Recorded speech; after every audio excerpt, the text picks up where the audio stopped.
Lord. ప్రభువైన యేసుక్రీస్తునామములో మీకు అందరికీ ఉదయకాలపు శుభాభివందనాలు తెలియజేస్తున్నాము. ప్రతి అరుణోదయం దేవాని ముఖదర్శనం ఆధ్యాత్మిక కార్యక్రమం మనం వాక్యాన్ని ధ్యానిస్తున్నాము. వాక్యము మనిషిని ఎంతో షైన్ చేస్తుంది, ఎంతో అభివృద్ధిలో నడిపిస్తుంది. మనం ఏ వర్గానికి చెందిన వారమైనా, ఏ పనిలో మనం ఉన్నా కూడా మనల్ని ఉజ్జీవింపచేస్తుంది వాక్యము. అదేవిధంగా అపొస్తలుల కార్యము 2:27 నీవు నా ఆత్మను పాతాళములో విడిచిపెట్టవు, నీ పరిశుద్ధిని కుళ్ళు పట్టనీయవు, నాకు జీవమార్గములు తెలిపితివి, నీ దర్శనం అనుగ్రహించి నన్ను ఉల్లాసముతో నింపెదవు. ఆమేన్, హల్లెలూయా. దేవుడు తనకు కలిగిన పరిశుద్ధతనిచ్చి మన ఆత్మను కూడా కుళ్ళు పట్టనీయడు. ఈ యొక్క అద్భుతమైన మాటలు ఎవరు తెలియజేశారంటే, మొట్టమొదటిగా దావీదు గారు కీర్తనలో రాశారు. కానీ పేతురు గారు తన ప్రసంగంలో పరిశుద్ధాత్మ చేత నింపబడిన అపోస్తులకు బోధిస్తున్న ప్రసంగంలో ప్రజలు అనేకులు రక్షణ పొందడానికి కారణమైన సందేశము ఈ సందేశం.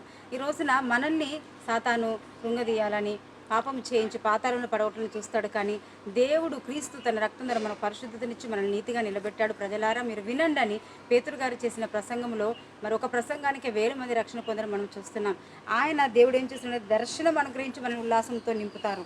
అంతేకాదు కీర్తనలు 16:10 కూడా, ఎందుకనగా నీవు నా ఆత్మను పాతాళంలో విడిచిపెట్టవు, నీ పరిశుద్ధిని కుళ్ళు పట్టనీవు, జీవ మార్గము నాకు తెలియజేస్తావు, నీ సన్నిధిని సంపూర్ణ సంతోషం కలదు, నీ కుడి చేతిలో నిత్యము సుఖములు కలవు. దేవుని చేతిలోని సుఖ సౌఖ్యములు ఉన్నాయి, ఉల్లాసం ఉన్నది. కాబట్టి ఈరోజు ఏ పరిస్థితిలో నువ్వు ఉన్నా కృంగిపోవద్దు. కానీ ఉల్లాసంతో నువ్వు నింపబడాలి అంటే దేవుని పరిశుద్ధత మనకు కావాలి, క్రీస్తు కలిగిన సంపూర్ణత మనకు రావాలి. అంతేకాదు నీవు నా ఆత్మను పాతాళంలో ఎంత మాత్రం విడిచిపెట్టవు. ఆయన భూమి మీద మన చేయి పట్టుకుని ఉన్నాడు, పరమునకు తీసుకొని వెళ్ళడానికే మనల్ని చేయి పట్టుకొని నిత్యం నడిపిస్తున్నాడు. ఈ వాక్య సందేశాలు దానికోసమే, మన సిద్ధపాటు కోసమే. కాబట్టి ఈరోజు ఒకవేళ అనారోగ్యం గుండా వెళ్ళి, ఐసీయూ గుండా వెళ్ళి, హాస్పిటల్ గుండా వెళితే ఈ వాక్యం ఎంతో ఉపయోగకరంగా ఉంటుంది. దేవుడు మన ఆత్మను విడిచిపెట్టాడు, మనల్ని కుళ్ళు పట్టనీయాడు, మన ఉల్లాసంతో నింపుతాడు, ఆరోగ్యంతో నింపుతాడు. అలాంటి కృపాభాగ్యం మనకు అందరికీ కలిగి ప్రాప్తించును గాక. ప్రార్థించుకుందాం.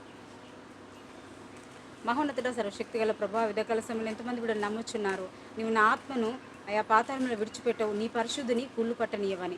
కీర్తనకారుడు రాసినటువంటి మాటలు అపొస్తలుల కార్యములో పేతురు గారు ఎంతో అద్భుతంగా వివరించారు. దాని ద్వారా ఎంతో రక్షణ కార్యములు జరిగాయి. ఈరోజు వింటున్న బిడ్డలకి ఒకటి ఆత్మ, రెండవది శరీరము, సమస్తమును కాపాడేవాడు నీవే తండ్రి. నీకు ప్రాణ ఆత్మ దేహములు కాపాడగల దేవుడికి మమ్మల్ని మేము ఉదయకాలం సమర్పించుకుంటున్నాం తండ్రి. నీకు స్తోత్రం. అనారోగ్యంతో హాస్పిటల్లో ఇబ్బందిలో ఆయా కోలుకోలేని పరిస్థితిలో ఉంటే బిడ్డల్ని స్వస్థపరచని సంపూర్ణ ఆరోగ్యంతో నింపండి. అదేవిధంగా తండ్రి స్తోత్రం, ఈరోజు మ్యారేజ్ డే జరుపుకుంటున్న జంటల్ని, పిల్లల్ని, కుటుంబాన్ని దీవించండి.